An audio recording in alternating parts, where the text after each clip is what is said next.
सबको नमस्कार।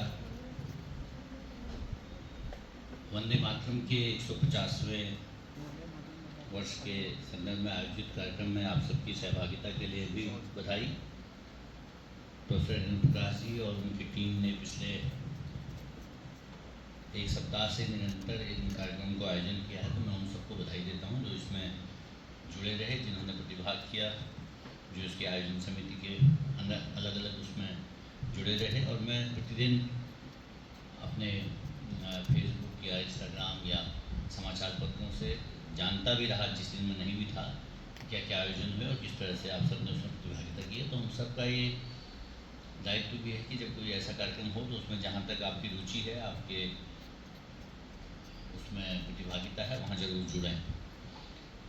इसके संबंध में माननीय पंत जी ने अभी बहुत अच्छी बातें कही। मेरा भी मानना है कि जब हम किसी भी राष्ट्रीय पर्व को मना रहे होते हैं तो उसकी जो भूमिका है हमारे जीवन में, उससे बहुत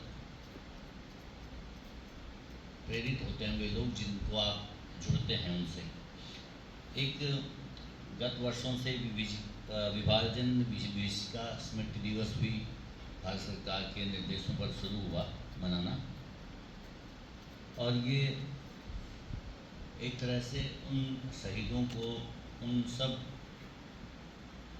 युवाओं को, बुजुर्गों को, सबको श्रद्धांजलि है जिन्होंने उस समय अपने प्राण न्यौछावर किए और भारत को आज़ाद कराया। हम सबके पास अलग अलग स्मृतियाँ हैं, जिसने जिस रूप में भी उनकी स्मृति की होगी। आप सबके लिए विशेष दिवस है, क्योंकि हम सबके लिए विशेष दिवस है, क्योंकि हमारे जीवन में जो आज़ादी का पर्व है ये ऐसे ही नहीं आया, वो उन सबके कार्यों से, उन सबके बलिदानों का परिणाम है ये। इसीलिए 15 अगस्त तो आज़ादी का दिवस है। आज़ादी के दिन हम सब लोग जिस तरह से अपने गुलामी से मुक्ति का एक महत्वपूर्ण पर्व मनाते हैं, उससे पूर्व की बहुत सारी कहानियाँ हैं और अनेक घटनाएं हैं। सौभाग्य से एक इस तरह के प्रोजेक्ट पर काम करते हुए उनका तो जिक्र अभी भी इतिहास में शायद दर्ज ना हुआ हो ठीक से, और अनेक ऐसे हैं भी हैं जो आयोजन किसानों ने किए, ग्रामीणों ने किए, क्षेत्रीय स्तर पर हुए। और चूँकि तब मीडिया इस तरह से नहीं था कि सब जगह उनकी सूचना जाती, तो स्थानीय स्तर पर ही उनका रूप वहीं समाप्त हो गया।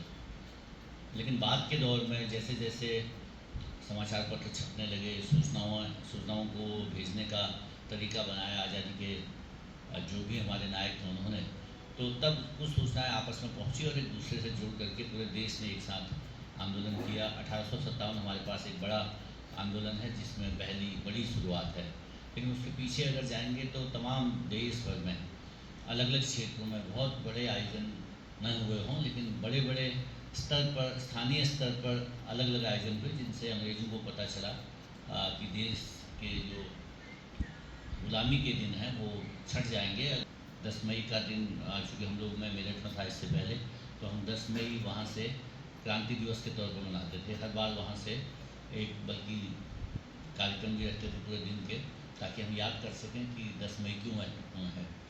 तो ऐसे बहुत सारे दिन अलग अलग क्षेत्रों में, अलग अलग राज्यों में मनाए जाते रहे। तो ये भी विभीषिका दिवस जो विभाजन को याद करने के लिए है, वो यही कि अगर हम एक होते तो आज हम दुनिया के भौगोलिक तौर पर बहुत बड़े देश होते।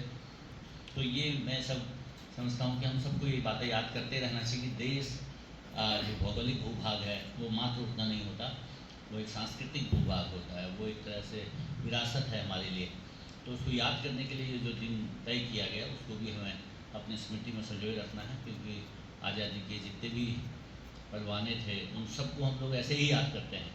और तमाम फिल्में बनी, गीत लिखे गए, किताबें लिखी गई, ऐतिहासिक अध्ययन हुए, तमाम साहित्यिक रचनाएँ हुई, बावजूद उसके उनका जो दुख है, उनका जो दर्द है, वो पूरा नहीं गाया जा सकता, पूरा कहा नहीं जा सकता। तो इसलिए जो आज का दिन है वो भी हमारी स्मृति दिवस के तौर पर ही रहे, ताकि हम वो गलतियाँ न होने दें, न दोहराएं। आसपास अगर कुछ ऐसा दिखता है तो उसको ध्यान रखें कि देश के लिए कोई भी छोटी गलती कभी बड़ी गलती में बदल सकती है। तो आपस में एकता, भाईचारा और जो समन्वय है उसको बनाए रखने की कोशिश करें। तो मैं समझता हूँ ये आज का दिन इस रूप में याद करते हुए हमारे जो कार्यक्रम इससे जुड़े हुए हैं उन सबको भी हम लोग मनाएंगे। और मैं पुनः धन्यवाद करता हूँ रेणु प्रकाश जी को और उनकी पूरी टीम को हमारे कुल सचिव, हमारे अन्य विषयों के शिक्षक, निदेशक मंडल के साथी, शिक्षक, कर्मचारी सबको बधाई।